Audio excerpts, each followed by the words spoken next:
Hey guys, welcome to another episode of H&H.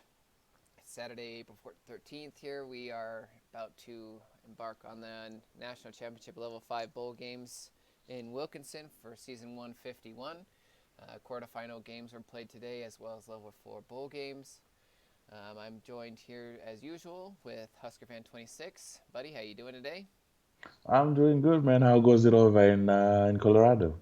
It's all right today. We got some cold weather. Game was canceled today, so we were able to bring this show in. Otherwise, I'd be playing baseball right now. So that works for me. I mean, it's not quite the same thing, but drinking a Guinness Blonde here and chatting up what if sports with you. So I'm cool with that. Um, Nice. how is it over there? I haven't been outside.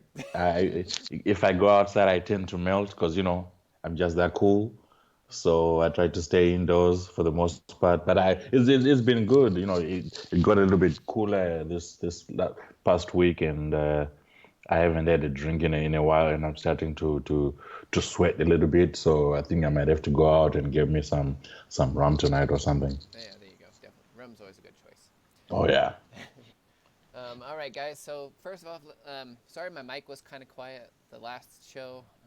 I switched out my headphones because the actual earphones weren't working very well on the last set, but it sounds like the mic isn't working well on this set.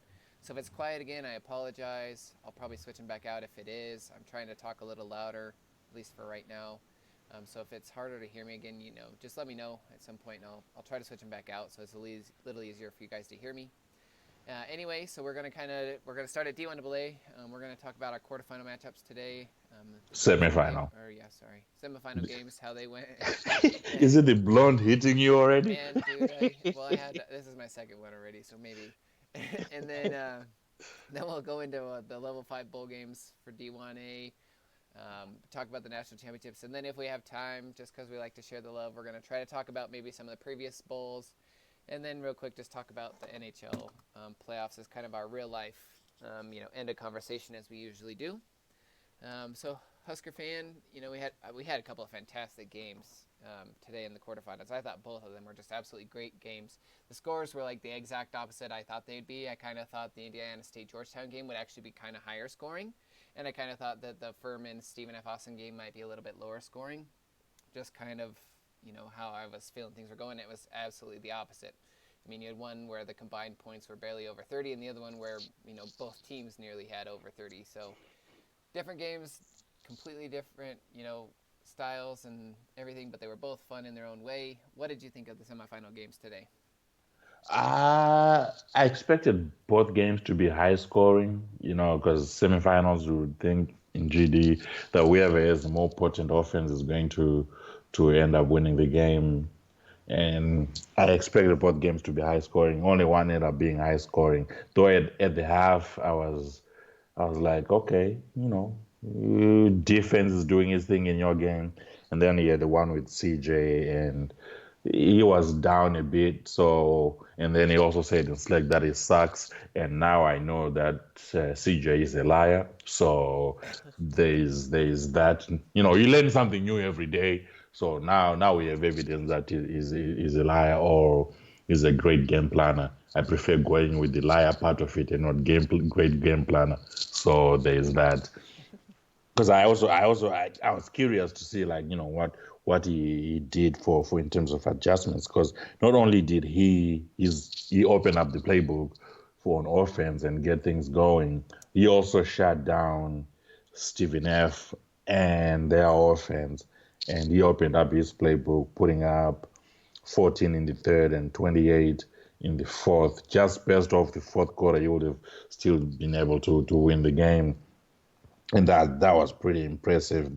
And then I looked at what he sort of did overall in the second half. First down was came down to 50-50 between pass and running, but then every down after that, it was at least 75% throwing that ball and trying to get yardage and move the ball down the field, which sort of makes sense because he was behind, so you would expect him to try and get a chunk yards and score points as quickly as possible to give himself a chance at winning the game, which is also a risky strategy because the incompletes stops time. I guess it stops time gives you a chance to come up with a new play for the next time you're in, which I guess is a good thing, I guess. But I would have thought he would have gone a bit more run, control the ball a little bit more, keep it out of the other offense hand, and give himself a chance to actually get back in the game by giving his defense enough time to rest. But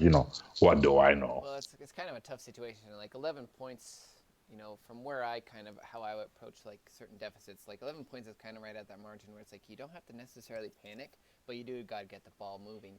Because Hmm. like you said, the running would have been great as far as well. Stephen F. Austin's also probably not going to necessarily expect running because you are down. They're going to probably gear more toward the pass.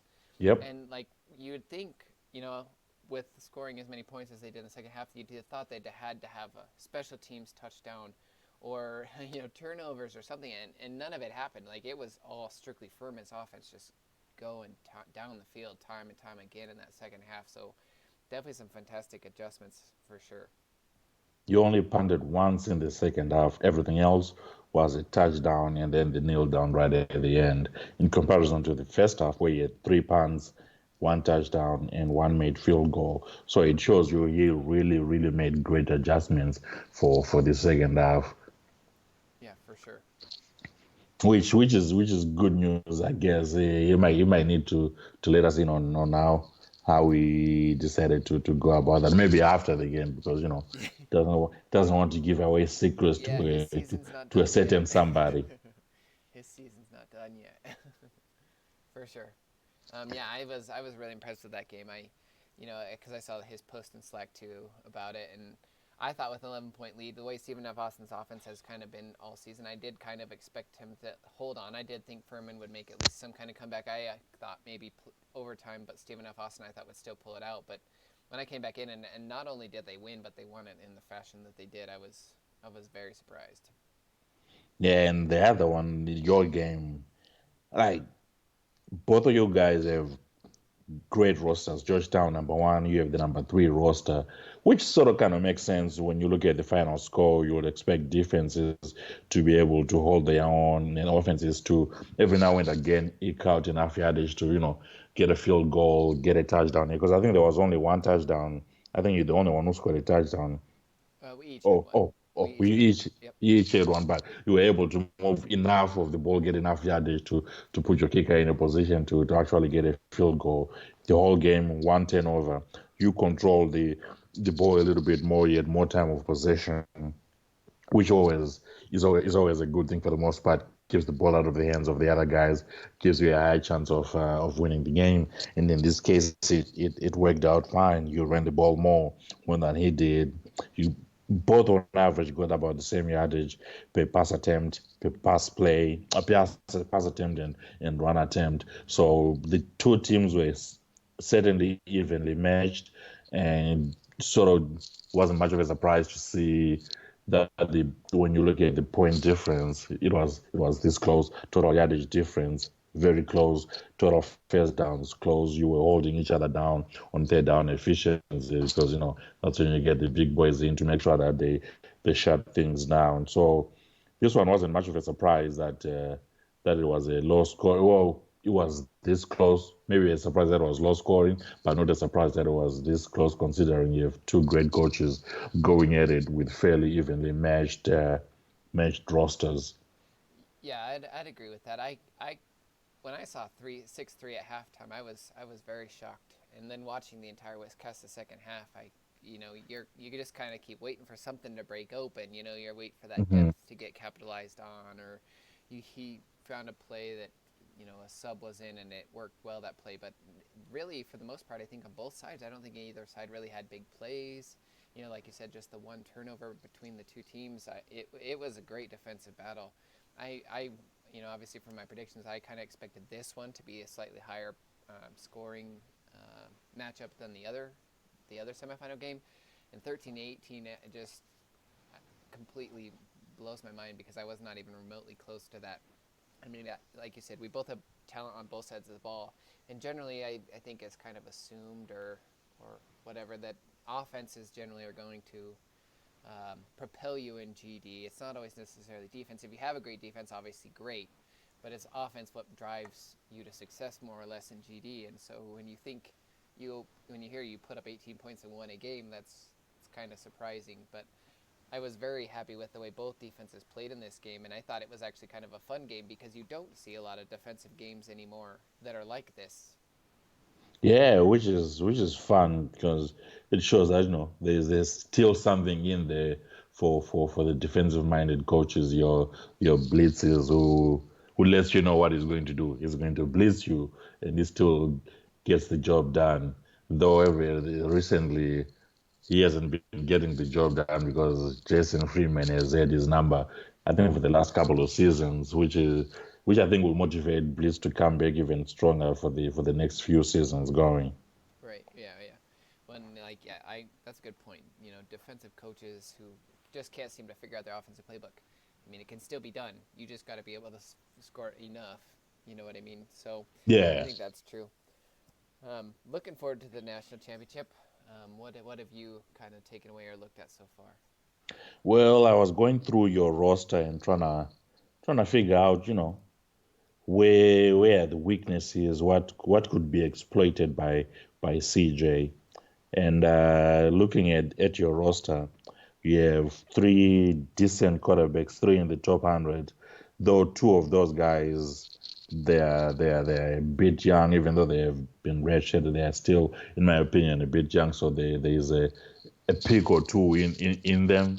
So if CJ plays everything right, he might get himself a pick or two. You have three running backs in the top 30. So I would expect those guys to feature heavily in the game plan. Four top 100 wide receivers who are all seasoned, so they should be able to catch the ball for you, give you enough catches to move the ball down the field. Two top 20 tight ends, but you only have three guys over there. So that might be one guy where if CJ is able to put a stud linebacker on there, takes those guys out of the equation completely, then he only has to worry about one running in the running backs and the wide receivers. Then your offensive line, the upperclassmen guys, they are quality, four top 100 offensive linemen, and that's it. So that means they are going to have an extra guy on the line with those starting four who is going to be the weak link. So CJ has to figure out who that guy is, which side he's going to be on, and probably try and hammer him and try and put his best defensive lineman on that guy to make sure that he's able to get to the quarterback, especially if you have one of your backups in there and he has his star D lineman on that offensive lineman who's the weak link. He gets past him, he's going to be putting way more pressure on your quarterbacks, giving a rise to, increasing the probability that he gets himself a turnover and hopefully takes advantage of that. So there were a few things that I saw in there where I was like, you know what? CJ could probably, with his adjustments that we have seen work, he could probably take advantage of that and try and get the ball to himself and keep himself in the game. Because looking at his roster, decent enough quarterbacks. Again, he has a starter, Brian Matthews, 24th in the nation, but then the next guy, Anthony Forbes, redshirt sophomore, 321 in the nation. Then after him, you have Robert Mason, redshirt freshman, 65. So again, same story as you. You got picks everywhere. Just make sure you work your way to make sure that you got those second string guys in there, and you got picks galore if you line things up right. Then you got two decent backs. One is number 25, then the next one is 91, but it's a redshirt sophomore. So there might be a fumble or two to be had if he is going to be playing as the backup if he goes that way. So again, more turnovers for you to take advantage of if you play your cards right. Two stud running backs and then two freshmen. So Wide these receivers, I guys, mean. Wide yeah, receivers. for wide receivers. So CJ is probably going to have his starters play a little bit longer than he might be comfortable with. But from what I've seen from the semifinal game, he is not even worried about that. So there is that he can take advantage of things. There are holes on both teams that could be exploited, but you gotta make sure that if you do so, you get it right. And looking at his defense, oh, I'm loving his linebackers. Like he has four quality guys who should be able to shut everything down. Then you look at his DBs. He has three guys who I'm like, you know what? Yeah, I can dig those guys. I wouldn't mind having three of those guys on my team. So this should be a fun one. We have one coach who has a lot of talent. CJ is good enough talent because I think his team is what Eighth, I top. think. Yeah, so both teams have decent enough talent. We've seen that both coaches know how to game plan. So I expect this one to be a little bit more higher scoring than the other semifinal. And I expect a lot of great adjustments in for the second half. Yeah, I think your assessment's pretty good. I think both teams, like you said, do have some holes, but both teams also have a lot of talent pretty much across the board that even to get to the depth a little bit might be a little bit of a challenge.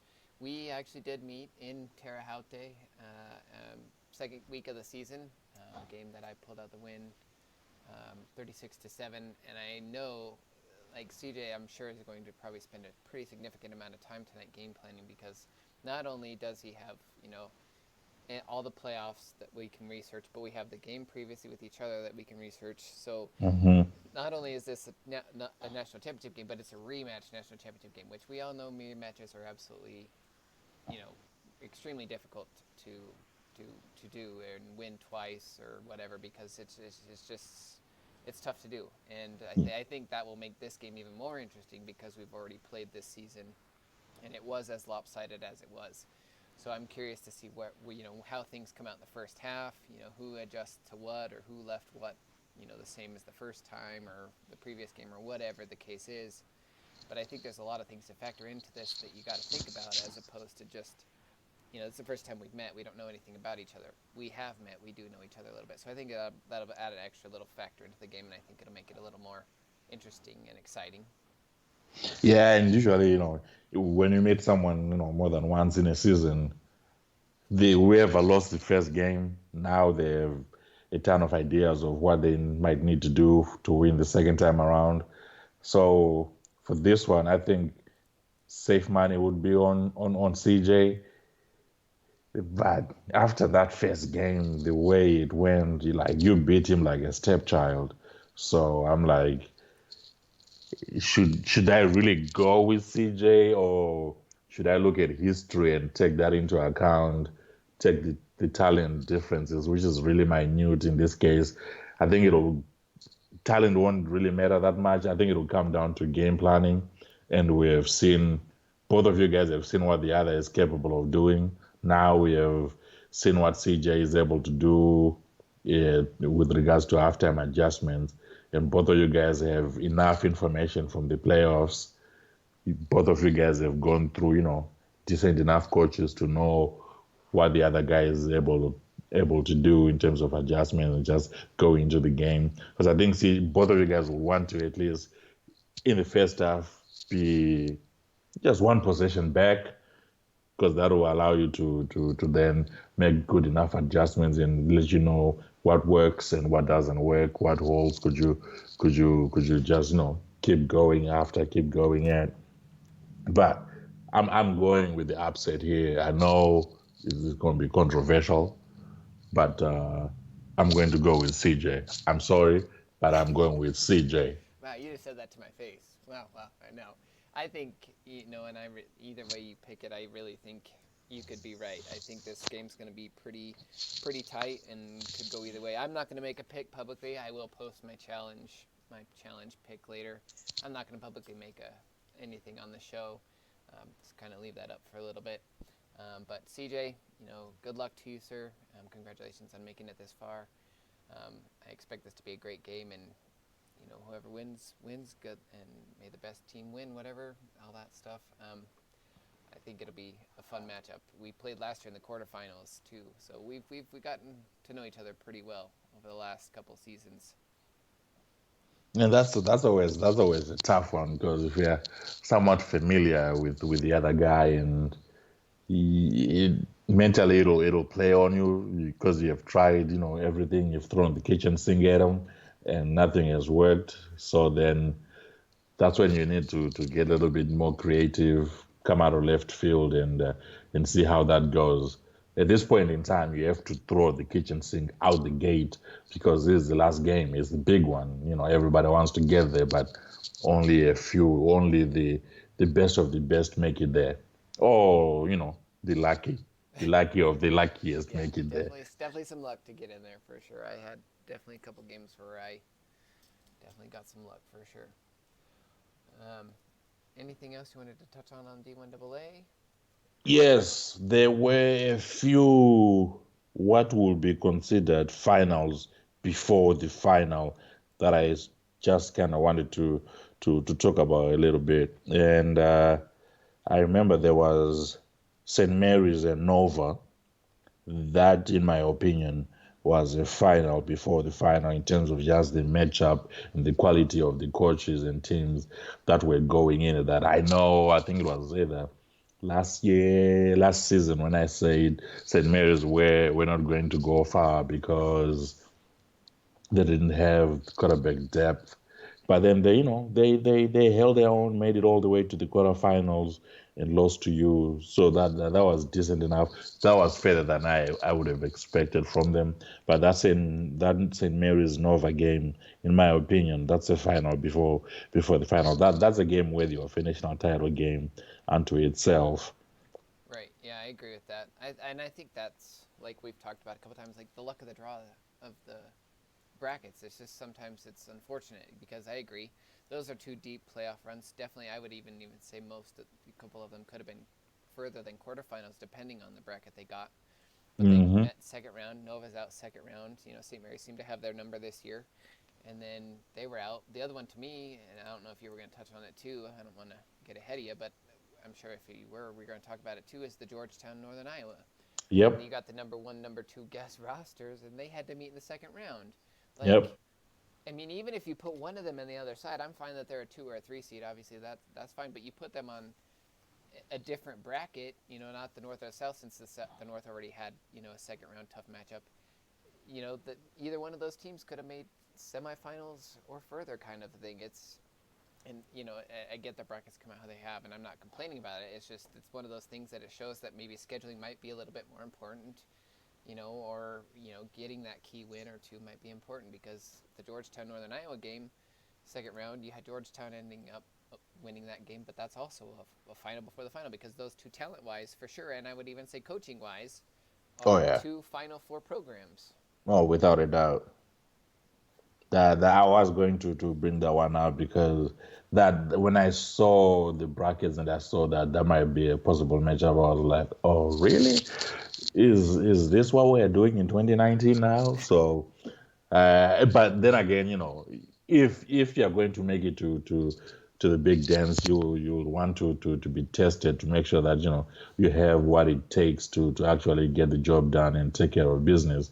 You don't want someone who makes it there who got there through luck and wasn't challenged at all season. You sort of want them to prove what they are made of and make sure that they don't bottle it when it comes to the big dance. So Well, that's they it too, they and you want them out of the way, right? So if you're yep. planning on making a deep run, you want to get either if you have to go through them at some point, you might as well do it early. They have less information to go off of and things like that. Thank goodness fatigue isn't a thing, but you know Yep. you want to get them out as soon as you can if you have to get them out anyway. Yeah, I just that's the thing I've been preaching with regards to like Troy State over at D1A. I'm always like, try and get there are those guys who they are perennial national title contenders, your Texas, Penn State, USC, the Irish with Kensei, Ohio State. Those three, I feel like they beat each other up. So one of them is going to be out, but then they'll help your strength of schedule always. But then Jason Freeman, he's always going to be in the running. So you get them on your schedule, give them that loss early on in the season. That's always going to go your way. So you're always going to be good on that front. You take them out early on, cut them in the knees early on in the season, gives you a high chance of making it to the big dance. Granted, you win your conference title game. Right, and all that. And we're real quick before we switch things on that, like anybody who's a D2 listening or even below or, some other random person who's listening, we had three of the four Final Four teams from this year were the same as last year. So if you want parity to happen in D1AA, come build yourself a program. Come take over one of these established teams. Take over Colgate. Take over Texas State. Take over Sam Houston State. Go into the SWAC where they're empty, or any of the other conferences that are mostly empty. Go into them. Heck, even go into a full one. Get the bowl money or the playoff money. Whatever you want to do. Come into D1AA and let's create some parity. We had so much parity back in the day, even though I know it was like a UNI dynasty and Jacksonville State, they both had dynasties back in the day. At least the teams they faced were different, or the Final Four teams, you might only have one of the same four. I mean, the fact that we had three Final Four teams repeat from last year shows that the same teams are constantly making it deep in the playoffs. We need more coaches to come into D1AA, and let's, change things up a little bit. Let's get those upsets that shock the entire world and stuff like that. Yeah, that would really really help. The more competition there is, the better it is because steel sharpens steel. So the better quality coaches you face, then the better it is for you. So it'll be nice to have a few guys move up. I'm sure there's going to be some movement. I think I saw it on Twitter that Miami Hefe is going to be moving and living in Florida International. So there's one program that's somewhat already built up that someone could walk into and try and maintain the level of success, or even better the level of success that Miami Hefe had, and take them over the hump, and take care of business. And don't just stop at D1AA. You're more than welcome at D1A. UGA is your name on it. Yeah, I think, and we probably touched on it, but like D1AA, I think it needs to fill up again first, and then they can funnel to D1A, because I think D1A, you have a lot and you have some good open spots, but it's just like UGA is a hotbed. There's nowhere. There's no really open anymore, and I don't know if people are necessarily wanting easy, which the fact that Colgate is sim has me maybe not so sure on that or what, but there's definitely plenty of spots, both D1A and D1AA, to prime for the taking, that you could compete right away. And like I said, if Miami Heavy does leave, which I'm pretty confident he's going to, he sounds pretty confident. If he does leave, that better be a program that better be filled first cycle. Same with Colgate, it better be refilled, and one of those Big Sky teams in Texas better be refilled. Like, those are three jobs right out the gate. You will compete right away. Well, it's on Twitter, so we know it's true, Yeah, that's right? Right. Yeah, fair enough. All right. Texas State, Northern Arizona, Cal Poly. Portland State is going to be a little bit difficult, but it has been I done. can attest to Portland State. You're by yourself, which is fantastic. Problem is you just have nobody around. So like, even with Vision, it is kind of tough. But Lions had pretty decent success. He got quarterfinals. I think I got quarterfinals once in the conference championship. If you find a coach who's really dedicated and is very, very smart about recruiting, it can be done at Portland State as well. And I've seen it in a couple worlds where they're consistently making quarterfinals, semifinals. So Yeah, Missouri State, that could be a decent enough ground where it's sort of in the middle of the country, so you could go in any direction and get yourself decent talent. And you have the Ivy, you have the Eastern Division of the Ivy. Penn is open, Harvard is open. I mean, I don't understand how Penn is open. there's a lot of teams that I just kind of shake my head that we can't fill. I don't know if that's because D2 guys can't move up, aren't ready to move up, or whatever the case is. But this last job cycle was probably the most head scratching for me, because we had a lot of good programs that normally should have been filled not get filled, and we had four Sims I think make playoffs again this year in D1AA. My first round matchup was against Harvard, a 7-6 team. Like, that should not be happening in Wilkinson. Yeah, not at all. And you have the Northeast Conference. There are only two humans in the conference. So come on, guys. Sacred Heart is wide open. Stony Brook, Robert Morris. I mean, somebody could go there and pick up any of these schools, build themselves a decent enough program. Once you get into the playoffs, anything can happen.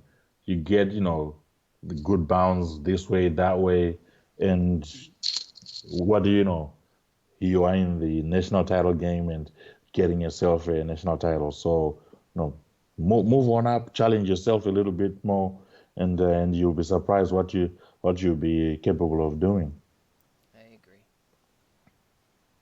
Oh, dude, I'm just running through the conferences right now, and come on, D2 guys, let's get this done. Yep, I agree. Let's We don't let's we don't move cover up. D2, and it's not because we don't care. It's just well, one, time constraints. I mean, if you we would love to talk about you on this show, and you just gotta get yourselves up to the level where we're gonna talk about you. You know, it's not that Hmm. we don't like D2. It's just we don't have enough time to cover three divisions. So Butler, San Diego, Valparaiso, like, come on, guys. Let's take care of business. Let's get this done. fair enough. Though, fair warning, if you're in an area where I see a decent enough guy, I'm going to be dropping down and trying to see what I can salvage. Always making recruiting threats. Hey, no, I'm just, letting everybody know so that there are no surprises when recruiting starts. Yeah. All right. All right. You got anything else for D1AA? Nah, no, besides them finals before finals, nothing else really. And I think we've covered pretty much everything. Everybody needs to move up to D1AA. And then the guys in D1AA, you guys need to move up to D1A. Well, then we defeat the purpose of everybody moving in. Well, everybody keeps moving up. Then once you get to D1A, you get fired. You go back to D1AA. That's how it works. That's how it's supposed to work. Fair enough. All right, dude. What are you looking forward to into the level 5 bowl games? Oh, Ohio State and USC, that's going to be a cracker of a game. Ohio State, Roxy has been building up a great program.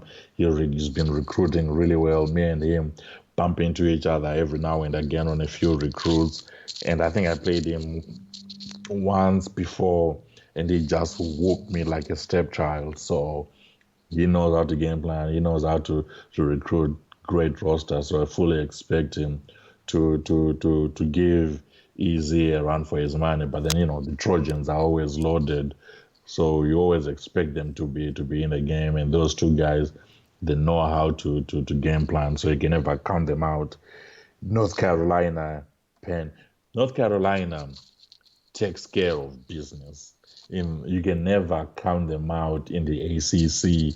They always know how to beat whoever is in front of them and just beat them into a pulp. But then Penn State, I'm pretty sure with the talent advantage, they should be coming out ahead in that particular game.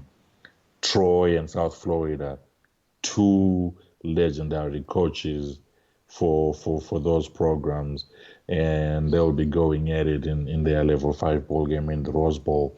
And I think Troy and their coach, they'll be trying really, really hard to try and salvage something from this season, because this was supposed to be their season, but then that game in the conference title, it was not to be. So I'm sure they'll be looking forward to putting their hands on some sort of silverware, and this is the last chance to do that. So I fully expect them to come out all guns blazing. But then they'll be going up against legendary Nitros, and I'm sure he's going to give his guys some Nitros to just give them that little extra boost, like it's Fast and Furious. Then you have Rutgers Paul going up against Z32. Z, you know what's coming. With Paul, I always feel like you never know what's going to come, but you know he's going to do something where you're like, wait a minute, where did that come from? And he's always in the running of every single game that he's in. So I'll be curious to see how that goes and how things shake out in that particular game, because both those guys are great coaches. They know how to win, and all they do is win. I think they might be friends with DJ Khaled because all they do is win. Yeah, I'm pretty excited about these level 5 matchups too. I think they should be some pretty good games. You know, the last three you mentioned. I'm most excited about. Not that Ohio State USC I don't think will be as good or whatever, but I am definitely excited to see what North Carolina does against a loaded Penn State team, and what Mm-hmm. Nortonis did to Seabreak. Like CJ Sweat said in Slack, I have never ever seen anyone do that to Seabreak. That's unheard of. 86 points on the legendary Coach like Seabreak. So I'm excited to see what he can do and what North Carolina tries to do to counteract adjustments or game plans done by Penn State. And then I think South Florida and Troy State, they're both there with something to prove in my eyes. You know, South Florida won the conference, sure, but they got there. They're just on the edge of the top 10 now, and Nitro's still kind of building that program into his own. But he's got something to prove to show hey, we're here for long term. We're Yep. gonna exceed or at least replicate what AWAGS did at South Florida. And Mm-hmm. then you got, like you said, Troy State, who should have, could have, would have, but didn't quite get it done. Fell a game short. They now want to prove, you know what, that one game was a fluke. We're still really good. We can compete with anybody, anytime, any day, and we'll get the job done. And then, yeah, that Bama Rutgers game. The reason I think I'm excited about that one more so is these two are also, I'm on a conference with them in Leahy, and they're on a collision course for the conference championship right now. So I'm curious to see, this game and then that game too, to see if they do meet in Leahy, how they adjust and everything, and who can do what and who can beat who and that kind of thing. Yeah, those guys they know how to take care of business. Like I got my my annual whooping from Z this season, so there is that. In your conference championship, Yeah. yeah, fair enough. I got beat by him recently by 10 points too, so it happens to pretty much everybody. That's why he pretty much goes undefeated most times. Hmm. I mean, he's a stud. He needs to. If he were to write a book about how to game plan and recruit like he does, I bet you he could sell that for whatever amount that he wants, and people will buy. Yeah, I bet so probably. I mean, I would. Now for the national title game, the big one where Miami and LSU Saint kept saying we should not be in this one. We do not deserve to be in this one. Well, you are in it good, sir, and we expect you to put up a good fight and challenge Mr. Freeman. So we would want, like, I remember last time we talked about this, whether Miami would actually make it or not. Well, they made it, and things had lined up for them to make it because everybody else behind them lost their games. And then I'm just looking at the averages here for the matchup. LSU Saint and these guys look fairly balanced, whereas Texas seems to be, a bit more pass happy. Granted, it's the Big 12, so nobody else in the Big 12 plays defense. So what do? Chuck it. So, sort of kind of makes sense. But for both teams, the leaders when it comes to catching the ball are running backs instead of wide receivers. Then I know Pitt a little while ago talked to me about using wide receivers in run plays can sometimes work, but nope, stick with your running backs because these guys both guys who have had more than 2,000 yards this season, which in my opinion is impressive to get 2,000 yards in a season for a back, considering how much both coaches throw. So it's pretty impressive. Though I think they might have different quality in terms of where on the defensive side. Miami, the quality I think might be with the linebackers. I have to go and check. I'm just looking at the matchup here. Let me check. Where is Miami? Oh, you see this it 15th on guess, is that what you're looking for? I think so. Thank you. For kids out there, you should always prepare because if you are not prepared, you will always fail. Just like I did right now. I had no idea what I was talking about. But yeah, looking at his roster here, the DBs look fairly better ranked nationally when you compare them to the linebackers. But then the linebackers, I guess, is the way that he is using them. He has one linebacker, what's his name here? Alan Burns, 65 tackles, 3 picks. no sacks. So Allen is staying out in coverage, and anything that comes to him is just leveling. He might be more of a what's his name, Ray Lewis type fella, just chilling in the middle there and watching what's coming across the field and getting ready to lay them out, which is always fun to see when you're watching football. Granted, though, that here is happening less and less these days, which is a shame because I'm all for grown men saying, you know what, I'll take CTE and a few $1 million. Yeah, I mean, the it targeting and makes all those penalties, it does make it hard, right? that is true. It sort of makes you question like, how much are you willing to get paid for to give up, a few years of your life? Right. At this point in time, I think I would make that trade as well. Yeah. Now, looking at the Texas linebackers and DBs, ooh la la. Good luck to LSU Saint. He might need a few Saints to help him. They might need to put in a call to God, be like, hey, God, we need you to help our fellow Saint from LSU here because good luck to you, said throwing the ball because Mr. Freeman is the best of the best for DBs and linebackers, in my opinion. And then you look at on the offensive side, linemen, decent enough guys. And I think they are probably high potential knowing the way Jason recruits. So they won't be highly ranked nationally, but then they are decent enough and they've developed well enough to the point where you fully expect them to be quality guys to protect his quarterbacks. He's got the number 2 wide receiver, Glenn Short. Expect Glenn to put up numbers. He's going to be going when he catches it. Expect him to just break tackles and run. He has 5 top 100 running backs. 5. Who does that? Yeah. In Wilkinson. It makes you kind of wonder, especially since the Big 12 South is pretty full, right?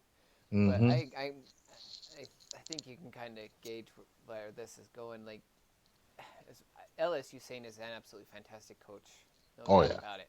But the talent is just not even close to what Texas has. I mean, he'd have to get a good sim and have a phenomenal game plan, in my opinion, just to even keep this thing close. The only remotely weakness I see on Texas is the offensive line, and that's just Mm-hmm. because after the starting 5, they're a little bit younger and way down there, maybe haven't developed yet. But outside that, I, there's not there's not a lot you can focus on or try to attack. I mean, you just gotta hope that you can make the plays when you need to, and the fact that a lot of what we talk about in TD comes down to quarterback play, right? Like, the fact that Miami's quarterback isn't even in the top 100 has got to be a giant red flag. Like, that defense is going to have a heyday. I would think from the Texas Longhorns against that quarterback who's not quite nearly as good. And that's not to say that this can't be a game. I think there are ways you can take advantage of a weaker quarterback and make your offense still be successful. But you have got to figure it out. But talent wise, Texas just hands down, it's not even close. Nah, not even. And I think if I don't even know what the schedule is like for Texas for next season, because I think there's a high probability that they'll be back in the national title game. Looking at the quarterbacks that he has, because his starter is a junior, so that guy is coming back next season, and he has a decent enough he has 3 humans out of With Penn five. State, that'll be a good matchup because they're number one, number two right now. Yeah, so you have Penn, he has LSU, and he has Cal. So those 3 teams are going to give you double-digit wins. They're in great conferences, so that's going to be an extra shot of steroids for his SOS, considering his own conference and who he's going to be facing. So I think, if you were a betting man, safe money is on Texas winning it this year and next year. Yeah, I would agree, and I think, I mean, look, you know what, I'll go say I think the winner of that Penn State Texas game has the best shot because Penn State wins that, and then they got through the Big Ten, South or whatever division is. I don't even know, but the Big Ten division that they got, if they can beat Ohio State and they can beat Notre Dame, and then if they cross against at least Michigan and Seabreak, that by itself, those 5 opponents are going to put you in a national title, even if you probably lose one of them. So if I think Penn State has a good shot, I would say they have to probably beat Texas to get in, but they could probably stumble once in the Big Ten and still make it. That's enough strength of schedule, I would think, against 5 absolutely studly elites to propel you Yeah, in. they will have to win that Texas game, Penn State, but because I think with the way things have been going, once he gets into conference play, he has been losing to I think it's Ohio State every single season for the last maybe 2 or 3 seasons, and I think Roxy has figured him out. So I'll put money on Roxy doing it again. So if he loses to Texas and then things go the way they've been going against Ohio State, he's already out of the running. But then if he beats Texas, loses to Ohio State, I think he might still be in it. And same thing with Texas, even if they lose to Penn State, I think they might still be in it in the running as long as they win out. I'd agree. They're 2 safe bets to make the national title last next year, even if they play each other. Even if one loses, if that's their only loss, they're both either way they go. It's a pretty safe bet to make the national title. Yeah. You got a pick on this game? Oh yeah, Texas, hands down. Just that easy. Yeah. LSU said I was looking for something to maybe give you so I could keep this close, but and you even I think posted in Slack that it's like it's pretty much going to be Jason Freeman. Like you were already kind of throwing in the towel in a sense, but I kind of agree. I do think Texas will probably win this, and honestly, it'll probably be by at least 10. So I'm going to say probably Texas wins this like 38-24 kind of a thing. But I am hoping for a good game. The rest of the game should be good, and it's not that Miami and Texas won't be a good game. It's just the talent difference is kind of, I guess, glaring, if you will. Yeah, it's going to be a tough one for Miami and LSU saying to have a chance in this one because they, like you said, the talent and the game planning, both great game planners, but then the talent itself, that's going to be the main differentiator between the two. And there's a big gap between the two teams in terms of talent. So that right there. Yeah, yeah. Do you have any other bowl games you wanted to touch on, or did you look at any other ones? I did Florida State and Wisconsin. That was a close one. Wisconsin, where I think they were down at the half, but then I think I played them earlier on in the year, so I sort of knew that he was a decent enough coach to where he should be in this game, and he ended up only losing by 2 points, and everything else across the board they were close enough where it makes sense for them to have been this close, and I think this might be like his fourth or fifth season there, and I think he's going to be making more noise in the following seasons. Though he needs to probably recruit a few more quarterbacks to give himself a chance Are you talking of about me. Florida State or Wisconsin? I'm sorry. Wisconsin. Oh, Sorry. Yeah, you might need to recruit a few more quarterbacks to give himself a chance of maintaining the level of success that he has had thus far. yeah, that's fair. That was a good game too. Florida State just lost in that conference championship. Was hoping to make national title, didn't end up Hmm. getting done. But then they won the bowl against him. Wayne Miller's a good coach. I don't think he's like super well known in Wilkinson, but I've encountered him in another world, and he's been pretty good. So I know he can get the job done. I looked at the. Oh wait, where's that? Lost it now. You see, again, Oh, kids, the you should UCLA. always Yeah. be Well, I prepared. had it picked out, and then I was like, wait, where is it at? The UCLA Boston College game, Oh to yeah. me was a good one. Those are a couple of coaches that are constantly, I feel like, trying to prove themselves, have up and down seasons. UCLA's been definitely much on the rise lately. Is it Natty Dog there? Yeah, and they've kind of like maybe taken a step back this year from previous years. But to get a W on that game was huge, I thought, and pretty cool. And then a team we kind of talked about during the season was Wyoming. If they won the conference, would they be able to compete with level 4 competition? Well, the fact that they went and got handled by Minnesota in a level 3, I think proves that those lower conferences still aren't quite up to par with the Power Fives. Because Oh, Wyoming yep. was looking pretty solid as for a second rebuild, and I mean that probably played a huge factor in his loss. I get that. I'm not taking anything away from either team in this game, but I'm just saying Wyoming kind of dominated through these, or more or less did really well through these level four or these, I'm sorry, mid-major games, and then they went and got manhandled in the bowl. And same with the conference championships. All those mid-majors got just rocked by the teams they played. Granted, three of them were playing elites. That's always a tough matchup, but none of them were even remotely close. The closest was Navy, who pulled off a huge game, I guess, quote unquote, upset over Troy State. Mm-hmm. But I mean, you're playing Seabreak, so I mean, he held his own, but even then, it was nearly 20 points. So Yeah. you can definitely tell that there is a difference within the game and everything with the BCS schools and the mid majors. Yeah, I think for the mid majors, everybody might need to look towards Troy State and see how that program was built through the seasons, how the roster was put together, and just to kind of get a feeling of, what is the best way of going about it to make sure that you put yourself in a position where you're always going to be in the running when you come up against, from the Power Five conferences. Right. Yeah, I agree. All right, buddy. You got anything else for that, or do you want to shift gears a little bit and talk about the NHL real quick? Before we go to that, when recruiting comes around, everybody knows what the story is. We are building a wall around Tennessee. For some reason, the So recruiting feels an eternity away to me, and I eh, don't know if that's because I still have a game tomorrow or just we have a I'm lot of just job changes. But I'm just saying. And for job changes, UGA, it has your name on it. So remember to put pen to paper, sign for UGA, and we will welcome you with open arms.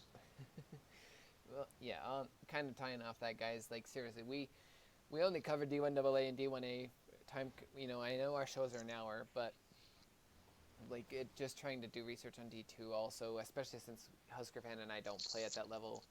If you guys want D2 covered, that's great, but somebody needs to step up and do it. Obviously, if you want to get involved in the media in any way, shape, or form, do it. If you want in on Slack, we're always in there talking BS and, talking about real life sports, what if sports, what have you. Send me or Husker fan a quick site mail with your email address. If you're in Wilkinson, we'd love to, get you in on that.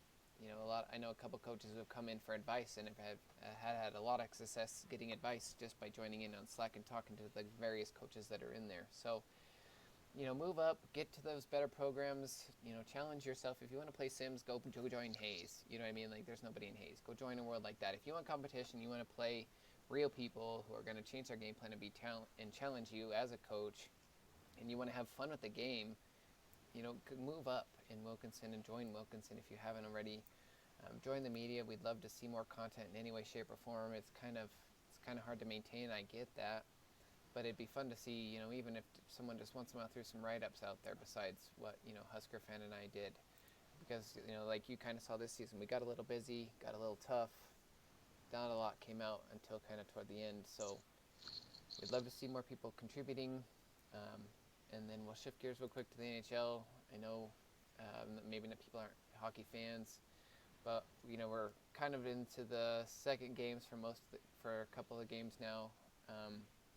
Husker fan, what are your kind of thoughts, and who maybe do you have going to the finals? I always pick the Penguins to go, but they are working very, very hard to show me that I should not do that.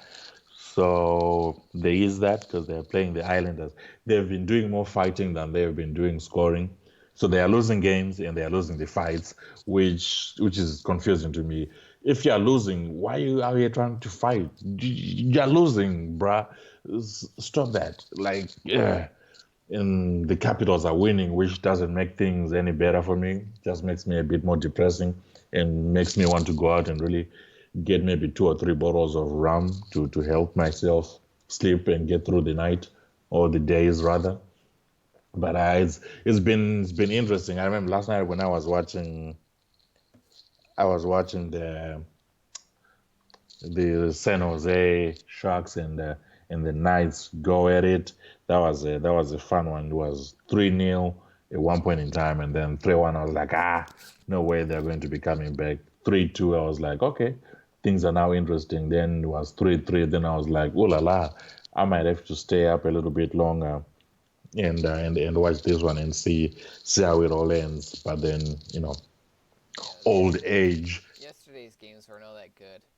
Real quick disclaimer to anybody who can see my screen. Sorry, these ads are kind of weird. I don't, I don't really know where they come from. Sorry, there's a dog like taking a poop on my screen, but just ignore Uh, that. do we need to talk about Bro, I something? don't know Huh? where these ads come Who from. come like do we need For to? me, out of the West, I don't know. I kind of like old money, like going with the Predators, but I'm not sure they'll do it. I kind of like the Sharks. Nah. Those two, I don't really like anybody else. And then the East, I'm an Islanders fan. I'd like to see them kind of do it, but I don't think they will. Nope. Um, Maple Leafs look okay, so we'll kind of see how that series shakes out. But I don't really know who I have. I don't really know that I have a favorite, especially since Tampa Bay's down 2-0. Yeah, they. I mean, come on. After winning 62 games, they're a bit tired. They want to share the wins with everybody else. They're a group of caring guys. Sharing is caring. They're sharing the W's. That's fair. All right, guys. Thanks for joining us today. We'll be back next season. We'll probably try to have something a little different for you at the next show. Have somebody on. We'll determine who that is a little bit later. Otherwise, again, thanks for joining us. Have a great weekend, and good luck to those who are still playing or have yet to play.